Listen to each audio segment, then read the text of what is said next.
Well, if they're going to build a website, they have to have social media. It's non-negotiable. You can't have a website without an Instagram or a Facebook or Twitter or even like any kind of social media.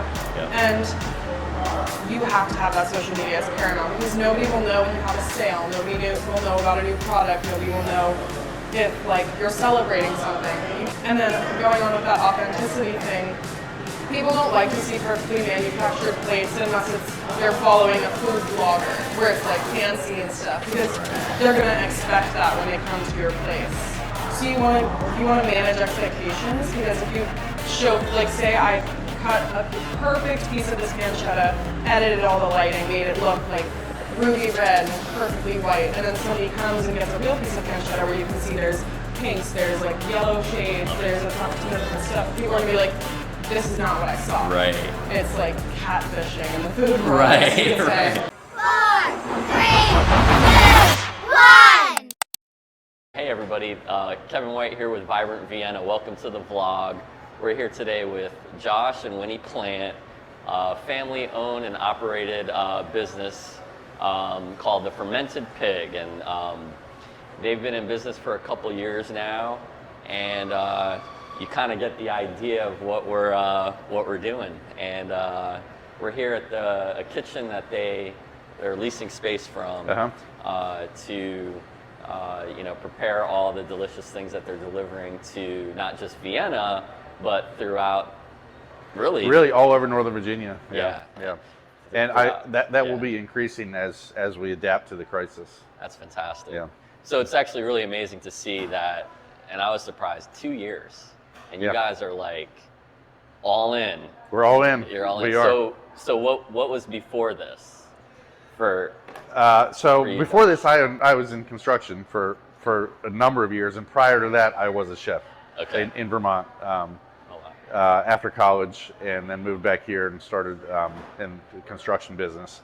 And Winnie, a couple of years ago, we started making kombucha just as a whim, and kombucha really expands. It's like rabbits, and we were making really delicious kombucha. So Winnie and Nellie had this idea to maybe we could do a farmer's market. It's like, sure, I've always been an entrepreneur. Cool. And so a couple days later, well, maybe some of your bacon would be good at the farmer's market because I've been making bacon forever. And the short story is a couple weeks later, we were incorporated. We were in 2 farmers markets within 2 months of that. And now during high season, we are in 12 farmers markets per week. Wow. With a very robust website also. Awesome. So what were the first 2? Was it Merrifield and? The first 2 were Fairfax, yep, and 4 Mile Run, and then Westover. Okay, cool. So so is this the full-time gig for you now? Oh, this is full time. Wow. Yeah, especially right now, it's 80 to 90 hours a week. That's incredible. And Nellie's your other daughter. Nellie's our Winnie's sister, my other daughter. Got it. Okay. She's a student at University of Vermont, but she's involved as well. Okay. Winnie is a sophomore at Madison High School in Vienna, of course. Cool.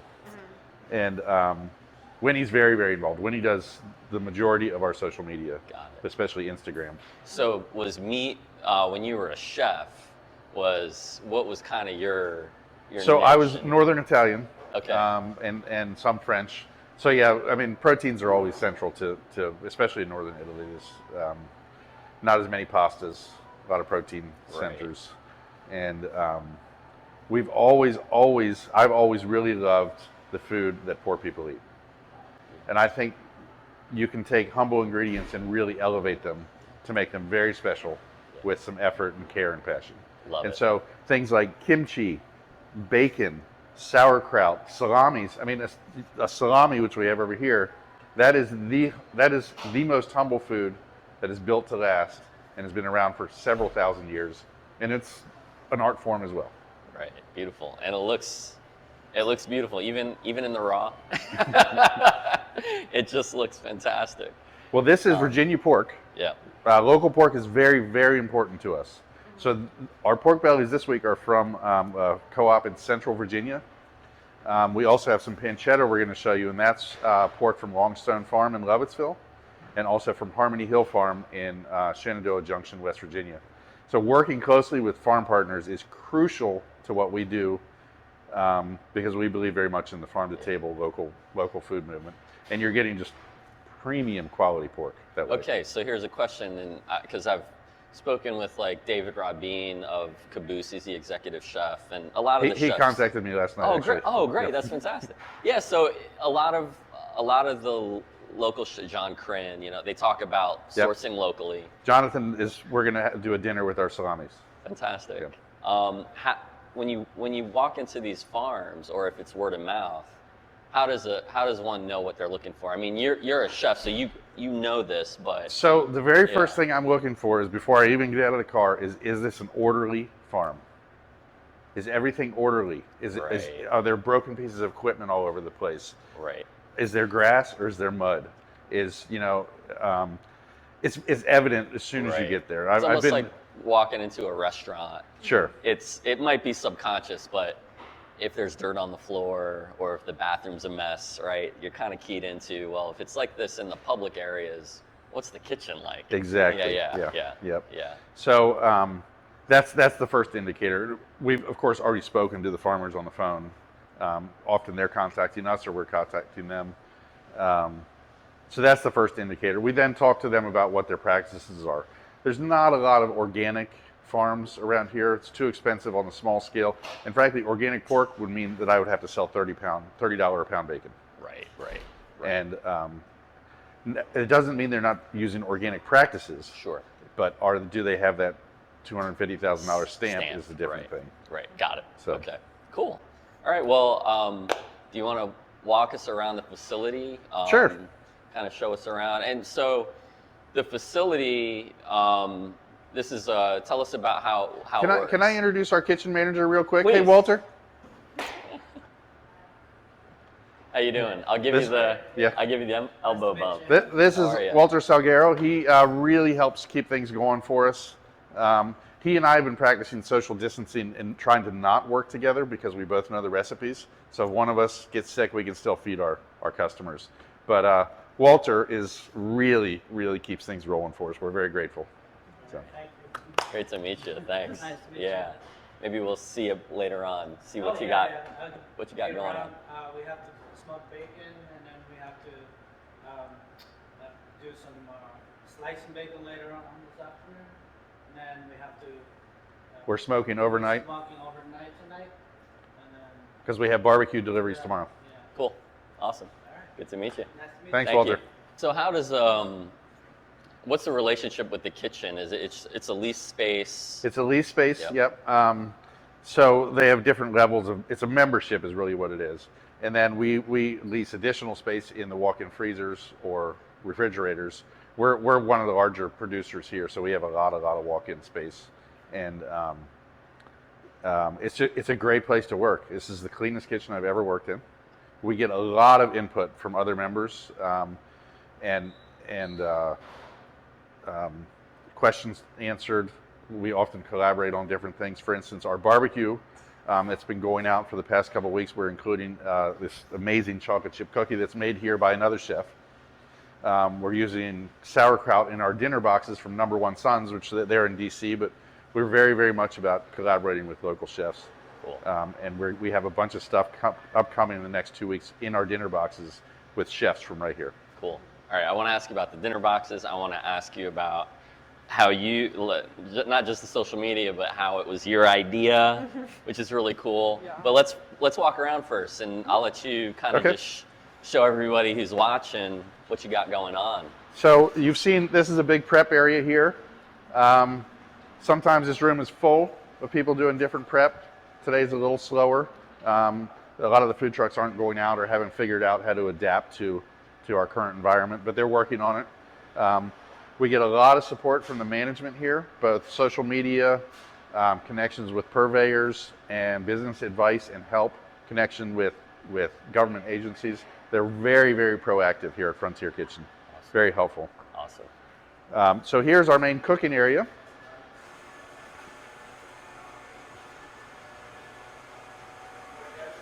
We have a couple of our other chefs here working. This is Jam and Island Barbecue and Alfresco Catering. Check them out online. They really do amazing stuff. And we collaborate with them frequently as well. So we have cooking, more prep. The heart of any kitchen, the dishwasher. And this is a proper machine. It cycles quickly, 100% sanitizing everything. Nice. More cooking in our turbo ovens. We use these a lot. Everybody does here. Yeah. So these can handle, as you see, there's 4 of them. They can handle a lot of volume. Yep. Over here, we have a really cool piece of equipment, and that is our stand-up oven. You can wheel in a whole baker's rack, and it rotates and can handle, I don't even know how many loaves of bread at a time, but Wow. but a lot. Awesome. We're getting some of our prep here going today too. This is David from Jammin' Island Barbecue. Check them out on Instagram as well. Great food truck and caterer. They do amazing meal prep. We're getting ready to vacuum pack some of our barbecue pulled pork as well. That goes to farmers markets frozen. Okay. It's a big seller. Great to have in the freezer for nachos, barbecue sandwich, chili, easy, quick protein. Cool. Awesome.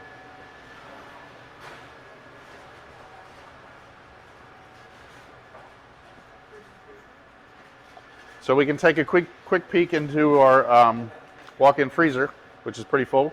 Cool. Take a look at some more of the meat. And yeah, if you want to take a look at our pancetta here real quick. Yeah, that's beautiful. Look at that. So our pancetta, like I said, this is Longstone Farm and Harmony Hill Farm Berkshire pork. These animals are 100% pastured. You go to their farms, they are beautiful. Grass everywhere. They mostly eat radish and overwintering crops that they plant, because what those crops do is they burrow and they loosen the soil, and then the pigs root to get those crops in the spring because they're overwinter crops. So very distinct flavor, very nice pork and fat cap, but not too much. So this is our pancetta, cured in very traditional Italian style. Juniper, thyme, bay leaf, black pepper, a lot of garlic, and a couple other secret ingredients. The cure itself smells like Hendrick's gin because it has so much juniper in it. This is dry cured for a week in a salt cure with all the seasonings. It's then tied, as you see. It's called a trussing. We then air cure it for a month to really develop the earthiness and give it a nice funkiness, and it is very developed flavor. Our salamis we're very proud of. We have a Finocchiona, that's with fennel pollen. Our tartufo is black and white truffle, loaded with truffles. And the soprasetta's really nice tangy finish, classic. These are 100% European style salamis. They're a little harder and fully cured. Not like something you get at the grocery store, but super developed flavors. Beautiful.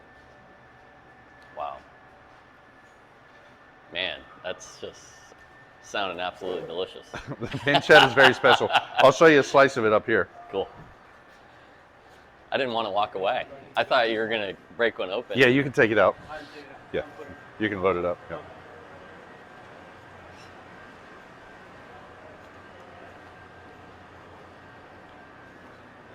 So this is a big section, dry storage here. A lot of different people's equipment, different catering operations. We have almost a full rack for our equipment. It's kind of messy, so I'm not going to show you that. Yeah, no problem. And the management offices are up front. Winnie's going to show you our walk-in. It's a little dark in here, but I think you can get a peek. You can just come right on in if you want. So we take up this whole center here. We have our sausages, another few hundred pounds of sausages here.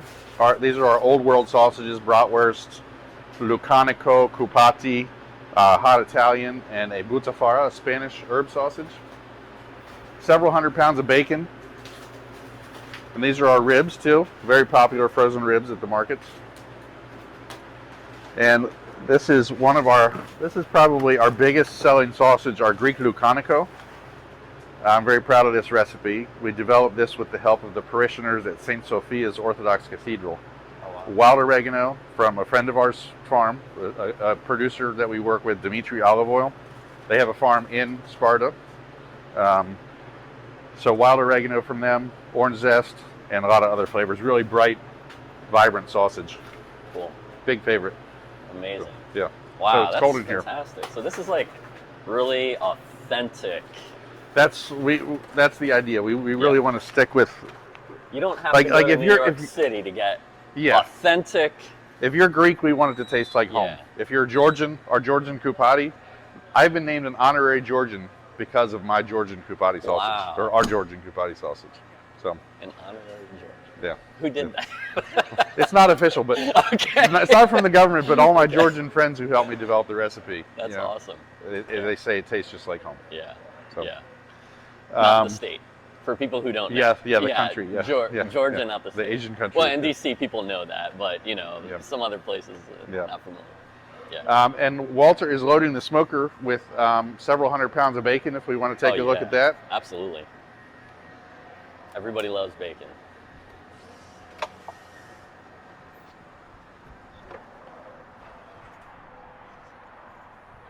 Here we go.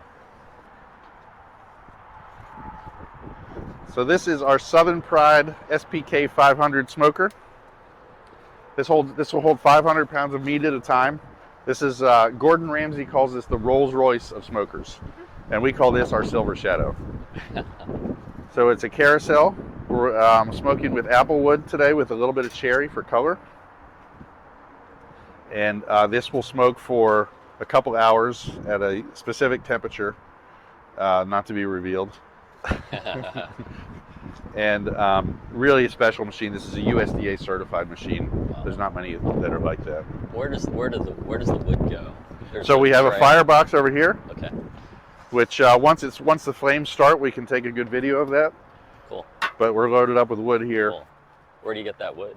We use Sherman Outdoor Services. You have to use local wood because there are some wood boring insects that can't be Got it. you can't transport across. You can't transport firewood across state lines, so you must use local wood. Got it. Got So it.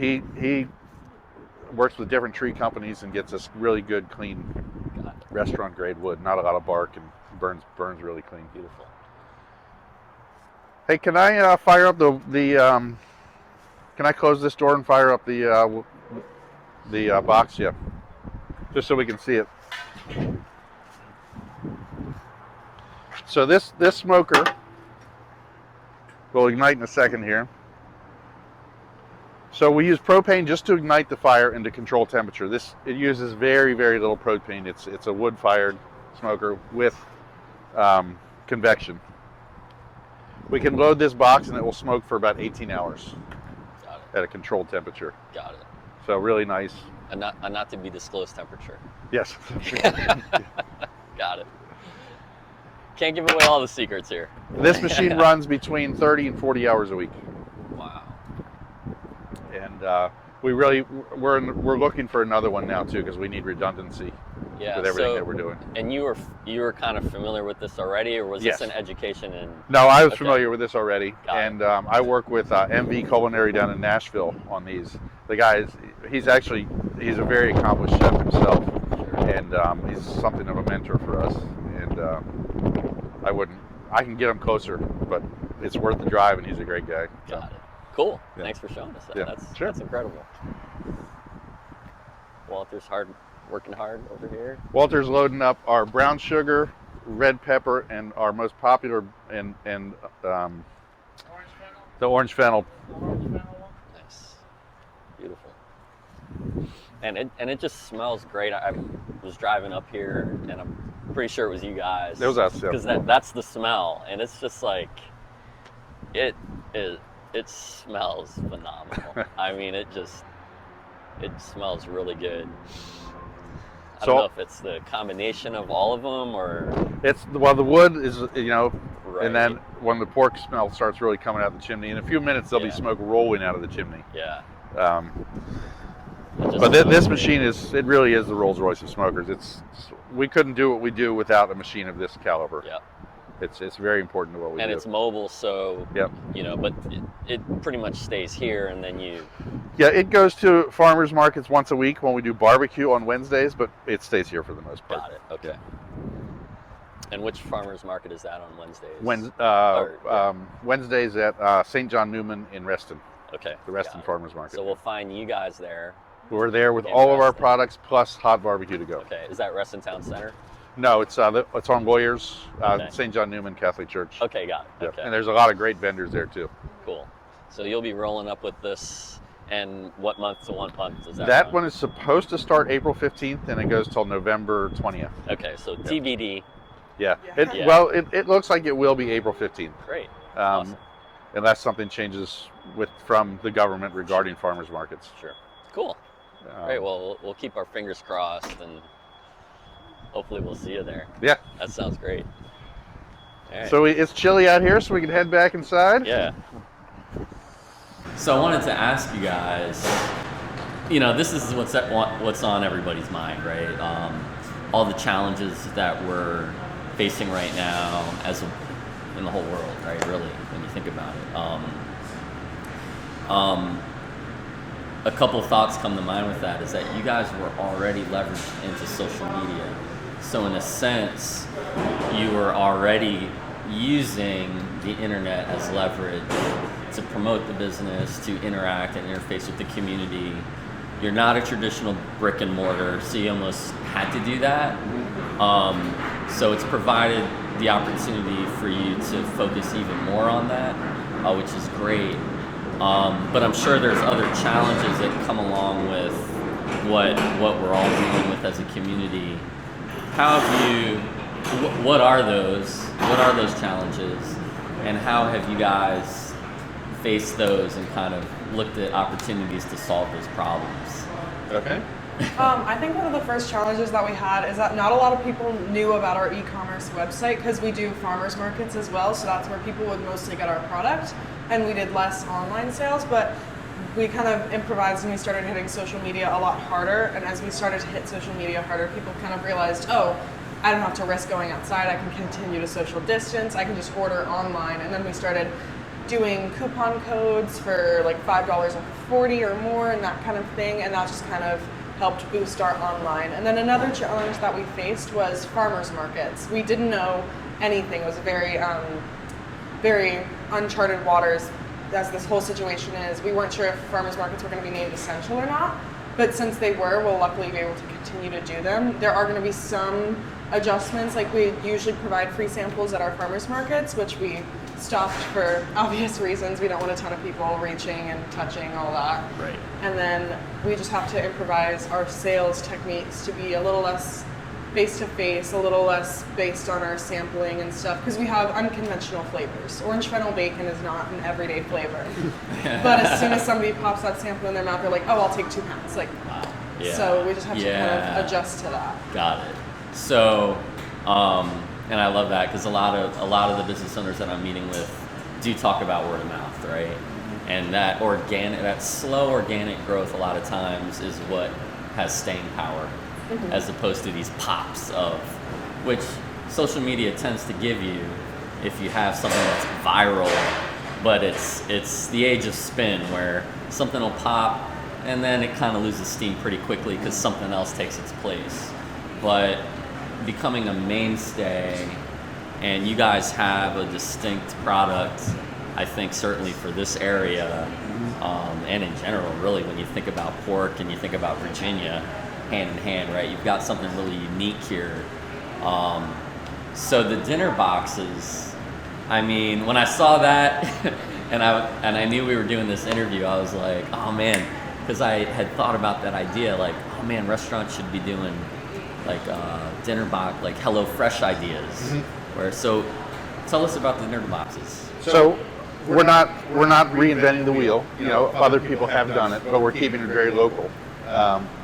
And we've just realized everybody has to eat in this crisis, and we want people to eat as healthily as possible. And we make a healthy, local, extremely minimally processed product. For instance, this pancetta that's in front of you has been touched by 3 people: the butcher, my kitchen manager, and myself, and that's it. There will be no one else touching this at all after it's in the package, or prior to being in the package. Right. And it's very rare that you can find something as minimally processed as that. That's amazing. And that's really important to us. Yeah. To go back one step, we are fortunate. When we started the business, we thought we would be more of a web-based business. we learned quickly that that takes a long time to grow. Right. However, we did start out with a robust web page and e-commerce site. It's not just a one-page site. It's a fully developed website. Sure. We then went into farmers markets, which we love. They're fun. We get to know our customers. Our customers get to know their food. We get to talk to everybody. And so, since people knew us and our website was intact, we were able to pivot very quickly into crisis mode and still be able to feed our customers. Right. Got it. So you've got the e-commerce. Do you have a food truck? You have no food truck. Okay, so it's farmers markets, websites, Yeah. and catering. And catering. Got it. Okay, so what kind of events do you cater? Well, regrettably, we've lost about 35 events so far this year. We do, one of our favorites last year was the Lovettsville Oktoberfest, and it was more of a, not necessarily catering, but we sold our bratwurst prepared with, with products from Number One Sons, kimchi, sauerkraut, and did very well. We were transforming that to about 35 to 40 events this season, which of course are being canceled. We do barbecue catering for events. We do smaller high-end catering. But I wouldn't say that we're a catering company per se. Got it. But it is, we do like to feed as many people as we can. Okay, got it. Okay, so let's talk about how you guys started again. So this was your idea. Yeah, I'll take credit.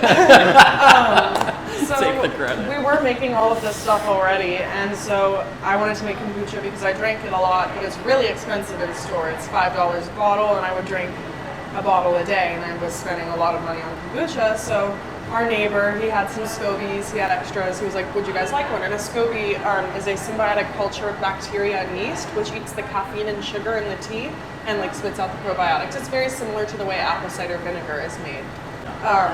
And so we started making it, and every time you make it, the SCOBY, which is just a thin layer, will double, and you'll have another SCOBY. So soon we had 20, 30 SCOBYs, and we were making more kombucha than I could drink, and my dad started drinking it, and it was just picking up. And then I had my kombucha at school and stuff, and my friends would be like, oh my gosh, where do you buy that? And I'd be like, oh, I make it. And they'd be like, oh, can I buy some? And I was like, you know what? Yes. Here's an idea. And so I started to think about it, and I was like, we should do farmers markets. This is a farmers market product. Like kombucha, the whole farmers market vibe, aesthetic, where it's like the liberal or whatever, Right. but it's really everybody. But where kombucha and artisanal products are very common. So I was like, this would fit right in. And so we started doing farmers markets, and then from there it just grew. Okay. So did you bottle it and sell it to your friends? Mm-hmm. And you had a logo and all of that stuff? Yeah. Wow. But that's kind of on the side, Yeah, back burner. the demand was too high for our production methods. We want to bring it back, but it'll require a $50,000 to $100,000 investment, Got which it. we will get to because we have a particularly nice dry kombucha that we make. Got it. But that's on hold for the moment as we Okay. focus on our. Got it. So we Charcuterie. can't get that yet, but eventually Eventually, Yeah. it'll we'll be see. back. Will it be branded the same way? Fermented Exactly the Pig. same, Fermented Pig kombucha. Yes. Got it. Okay. And that's actually where the name came from, which was also my idea, not to toot my own horn. But I first was like, oh, miracle cure, because we cure the bacon, and kombucha is like a miracle cure. It helps with stomach issues and that kind of stuff. But then I was like, that kind of seems like more of a medicinal thing. And so we came to the Fermented Pig because technically all of our cure product or curing processes are lactic acid fermentation, and then kombucha is fermented tea, and then we really only have pork products except for an occasional pulled chicken or a beef rissola, but we just kind of were doing pork at the time, so I was like, Fermented Pig, and then it just kind of Got it. stuck. So what's your favorite part of being a part of this? Is it because you're doing a lot of the social media? I think it's the behind the scenes stuff. It's really cool to be able to work in a food business. I mean, I'm only 16 and I have a pretty successful small business that I've had for 2 years. And it's really, really interesting because so many of my friends are always like, oh, I need a job. And I'm like, I have a job. And also it's just super fun to be able to like see what goes into it. And I've met so many interesting people because we do farmers markets and stuff. So I socialize with people that I would have never met, like produce farmers, other fellow meat producers, like all that. It's just super interesting because it just changed my whole outlook on how food is made and how food is purchased and that kind of thing. Right. Okay. So the food is really what in 15 years you're still going to be in the food space somewhere. Yeah, I love cooking. It's one of my favorite things to do. That's fantastic. Wow. We've made some really wonderful friends between farmers and other vendors and market managers too. Just very committed, hardworking people that are bringing quality food to people's tables. Right. You won't find a more committed food producer than you will at a farmer's market. That's cool. So you must be really proud to be passing on the talent. I mean, it's in the genes, but it's also been something you've seen. And did that come from your kind of lineage? Yes. Or, Yeah. okay. I grew up cooking with my mom. Got it. You know, and cooking for the family from a very, very young age. Got it. And I had intended to remain a chef as I was prior. I was accepted at the New England Culinary Institute and CIA, Culinary Institute of America, but I was already a chef, and the people I was working with say you're learning more here, actually working than you would in the academic environment. Right. You know, if I could change things, I probably would have done it because I believe strongly in academics, but here we are. Sure, yeah. The theoretical piece is valuable, and it gives you some of the foundational knowledge, but learning in a real environment where the stakes are a little higher, right? Yeah. Puts the pressure on, it's risk on, so it forces you into a state of mind where you really want to succeed. Not that academics doesn't do that, but this is, I'm assuming, right, make it or break it. So getting other people who have done it, getting input, making sure your customers stay happy, engaged, and all of that is a different element. Yeah. My earliest food mentor, he was actually the sous chef at the restaurant where I became head chef, and he remained my sous chef, but he was superior to me. He said, in this business, timing doesn't mean anything; it means everything. Right. And just you have to hit the market at the right time. Temperatures matter. Everything is time sensitive when it comes to food. Right. So we do get to slow that down a little bit with our salami, which is a nice thing. Yeah. So is that what does that look like in practice in terms of timing? What does that mean? So say for our bacon, it is cured for a very specific amount of time. Right. It is smoked to the minute for a specific amount of time. When we're serving people hot food, say at a farmer's market or a catering event, food safety demands that these things happen all in a certain order at a certain temperature, and they be put out in that order. Got it. And then the timing, like when you talked about earlier with social media, what time do we post? What time in the month do we post? What time of the day do we post? Right. All of it matters. Yeah. And we hit this crisis, which is unfortunately affecting so many people in our family too. We hit it at just the right moment in time for our business to be able to pivot into it. Right. And as the crisis abates, which it will, we'll pivot back to our original model. Got it. So for the social media piece, if I'm a business in Vienna, and this is a little anecdotal because I know of a couple without naming anything. If I'm completely out of the digital space, right, and I want to get in, I don't have a website, I don't have any social media presence, I'm brick and mortar, what would be the first thing? What would be the first thing that they... purview. And I know the answer is it depends, right? The answer is always it depends. But a lot of, walking you through it, like a lot of businesses just want to build a website. They're not thinking about social media, or they're thinking about it in terms of the same way they think about their product, which is, let's put together something really clean and it needs to be professional. And I don't know that, I think social media is shifting away from this highly produced content that's perfect, and I think people want to see a little bit of authenticity, right? With it. It doesn't need to be this perfect Instagram thing. that you're spending all this time into when you really just want to be doing the thing you're doing. So what do businesses do? How should they approach that? Well, if they're going to build a website, they have to have social media. It's non-negotiable. You can't have a website without an Instagram or a Facebook or Twitter or even like any kind of social media. Yep. And you have to have that social media as paramount because nobody will know when you have a sale. Nobody will know about a new product. Nobody will know if like you're celebrating something. You can't post on your website like we have a sale this day and a sale this day because you can't overload your website if you want it to be clean and professional. Right. So social media is basically an extension of your website. Right. And then going on with that authenticity thing, people don't like to see perfectly manufactured plates unless they're following a food blogger where it's like fancy and stuff because they're gonna expect that when they come to your place.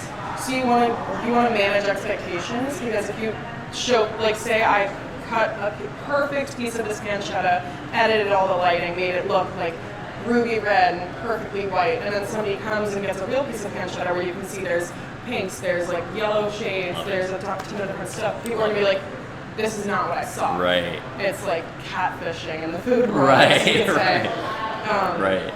And then with social media, you have to be consistent. Consistency is key because if you're posting every month, like once a month, or like every sporadic moment where you feel like you should post, so like either 7 times a day or never, that's not consistent. Right. People need to know when to expect to see your post. So we generally, each day there's a different time because on Instagram it actually shows you like, this is when you see the most people on your profile. Right. So like, for example, on Fridays, we mostly see people on the earlier side. We mostly see people on the earlier side of the evening and the later side because people are out and about on a Friday night. But on a Tuesday night, people are checking out their Instagrams at like 9:30. So it really just depends on the day. So you want to post when there's the most interaction, and you want to do simple pictures and longer captions. So many people create a graphic that's a paragraph long, and nobody's going to read that. So generally what I do is I'll just do a simple graphic saying like buy 40, get $5 off, and then explain in the caption. Yeah. You just want to keep it simple and consistent, and that's just something that a lot of businesses fail to do. Got it. Okay. I think the word genuine applies to that. Yeah. Particularly with social media. Yeah. There's and a lot of thoughts come to mind in terms of when you're building a relationship with somebody. You know, if you're single and you're going on a date, you're going to put your best foot forward. Sure. But once you get into a relationship, or even a friendship, right? It's the imperfections that you learn about other people that make you really value who the person is, right? Because now that person knows that, hey, you're accepting them for who they are.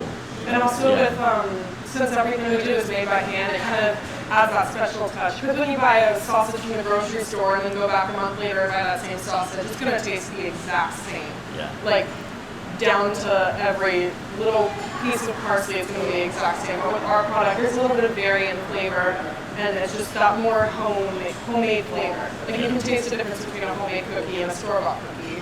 And you can taste the difference between a handmade pancetta and a store-bought pancetta. It's just kind of like bridging the gap between that homemade and factory made, and then it kind of meets in the middle with just this handmade delicious product. Cool. And you can taste the terroir of our pork often, particularly in the pancetta. Like I can taste it and tell you what farm it comes from. Wow, that's incredible. So, when everything that's going on right now kind of subsides, are there lessons learned that you think will carry you forward, or is it, hey, change the strategy back to what was working prior? I guess it depends, right, on how your customers shift, obviously. So a couple of things. All of our special events will reopen eventually. One of which is Wolf Trap. Wolf Trap was committed to be a very large customer for us this season, but they're not buying anything because they're not open. Right. So, but we're discovering that this delivery model is really working. We've been reading a lot of surveys about third-party delivery and people using like Grubhub that's not particularly popular at the moment. And we're delivering ourselves. So I think the delivery model for us is going to stick. It won't be quite as rigorous as it is now, but it will be a big part of our business. Cool. And we build a lot of brand loyalty from our customers who I think will both order for delivery, come to our farmers markets, order on our website, and they're going to be seeing us at more and more and more venues around town. Awesome. That's cool. I think another big lesson that we got from this is how important the online was, because we relied almost 100% on farmers markets basically. We would do 5% of our sales on the website maybe, but now we're doing so much online. We actually are introducing new products like dinner boxes, barbecue delivery, like we can drop coupon codes that you wouldn't really necessarily be able to use at the farmers market. For instance, we have a $10 off $100, which you could do at a farmer's market. It's just a little more awkward to do that kind of thing. So in online, we can introduce a lot more like customer give back, and then we also have learned the importance of customer service. A little secret of the business, of any business, is that customers don't like to read. They'll like they'll post about something on Facebook that was emailed to them twice, and it's just kind of like we just have to make sure that we're making it very obvious to our customers, and we can work on our own customer service. And then that delivery model is very good because it's hand delivered. So me and my sister yesterday were doing barbecue deliveries. We would make sure that we're doing gloves and all that, but it's just kind of like that special touch of having somebody like pack you a meal right in front of you. We would have the pork and mac and cheese and beans all in separate like coolers to keep them warm, but we would pack it right there and then hand it to the person who like enjoy. And it's just kind of that special touch of like being hand delivered. And almost all of our products are hand delivered when you order online, unless you live in like New Jersey or California or something, and they'll ship it to you. Of course, yeah, that's awesome. When you, I assume you're gonna go off to college. Yes. That's not going to be something you skip. You always, I don't know if you got, I always bring up the Shark Tank thing, but I got it because like I could see you on that show and the sharks are going to go, what are you going to do? Are you going to go to college, right? You know, and so that's good. We almost daily, you should be on Shark Tank. You should be on Shark Tank. Yeah. But Absolutely. frankly, we're No. building it. We don't need to give up ownership. That's probably what they would tell you, right? Yeah. Because I watched that show and they would probably say, you guys are doing great. You don't need our money, right? Those are the businesses that are stuck in a plateau and they can't get to the next point, that need distribution or whatever, that have a million things in the warehouse and they can't push them because they don't have the infrastructure.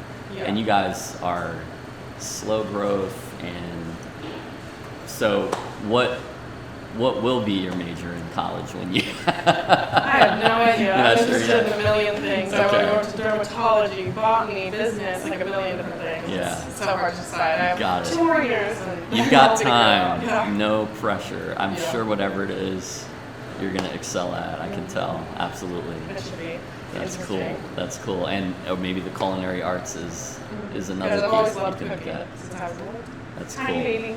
So Josh, who are some of your local resources? So we have several in Loudoun County that we work closely with. They grow different types of pork, mostly Berkshire, but some hybrids. Sweet Fern Farm in Lovettsville.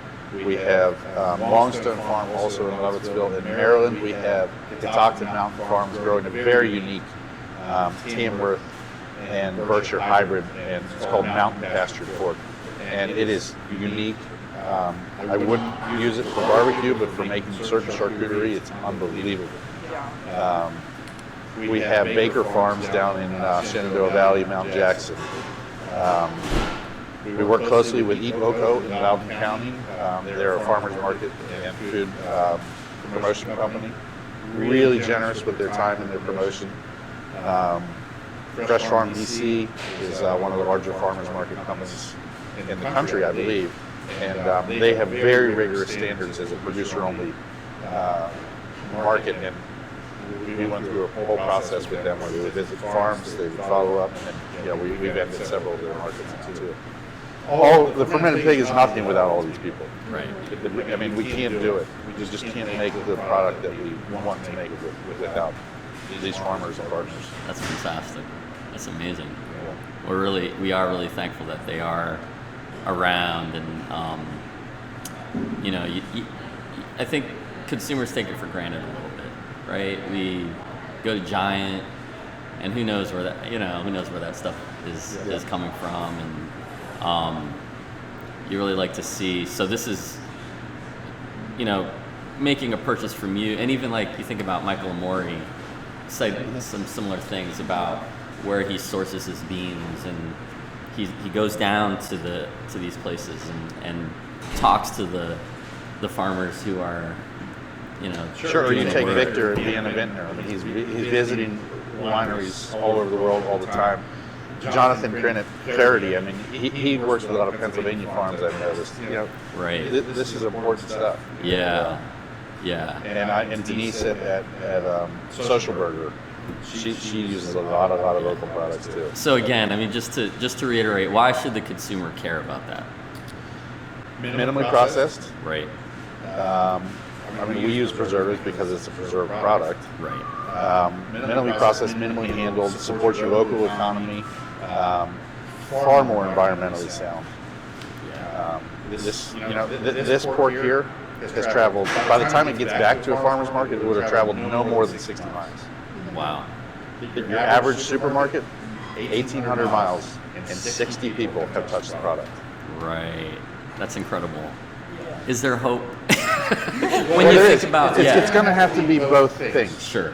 We have a very safe and wonderful food system that includes supermarkets, it includes Costco, it includes farmers markets, it includes small producers. They can all exist in the space. Sure. As we, as a culture and as a world, in the next 5, 10, 15, 20 years, we will be eating less protein. It is going to happen. If you're going to eat what protein you eat, make sure it's really good. Just eat a smaller amount of it. Right. And that's healthier, right? And that's Michael Pollan's philosophy too. It's healthier in a lot of ways. You're supporting your local farming ecosystem, your local economy, and you know your food. Right. You can go visit any of these farms that I just told you. Yeah. And they'll walk you around. Yeah. And they're happy to see you. What's the name you mentioned? Michael. Michael Pollan, Okay. The Omnivore's Dilemma. He's an author, food author. Got it. Okay. The Omnivore's Dilemma.